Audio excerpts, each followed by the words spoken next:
მარნეულში ჯეო ჰოსპიტალსის დაცვის თანამშრომელი, რომელსაც გუშინ სცემეს მართვით სუნთქვაზეა. მას ოპერაცია ჩაუტარდა, შემდეგ კი თბილისში გადმოიყვანეს. 63 წლის კაცს დაზიანებები თავისა და სახის არეში აქვს მიყენებული. სავარაუდო თავდამსხმელად მარნეულის მერიის თანამშრომლის ძმას სახელდება. არსებული ინფორმაციით დაცვის თანამშრომელმა ის პაციენტთან არ შეუშვა, რადგან ნახვის საათები ამოწურული იყო. ამის შემდეგ ალა딘 ყარანზადეს ფიზიკურად გაუსწორდნენ.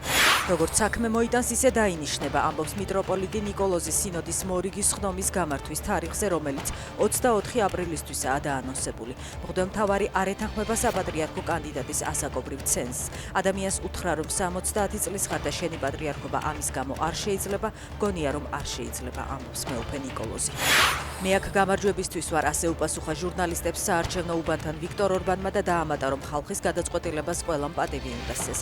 საკუთარი არჩევანი გააკეთა პეტერ მადიარმაც. წარმატებაში ისიც დარწმუნებულია და ამბობს, რომ დღეს უნგრეთისთვის გადამწყვეტი არჩევნებია. უნგრეთის საარჩევნო კომისიის მონაცემებით 11 საათისთვის აქტივობა თითქმის 38%-ია. მეხუთე წელია აღდგომას აღნიშნავთ ტკივილით, მაგრამ ჯიუტა დროთა ომის დროინდელ ხუთს პირველი მშვიდობიანი აღდგომა მოხდეს. ზელენსკიმ სააღდგომო მიმართვა ცოლთან ერთად გაავრცელა. მისი თქმით, წელს უკრაინამ ბოლო წლების ყველაზე მძიმე ზამთარი გადაიტანა, თუმცა ქვეყანა ბრძოლას აგრძელებს იმისთვის, რომ აღდგომის ზარების რეკვას განგაშის სირენის ხმა აღარ არღვევდეს.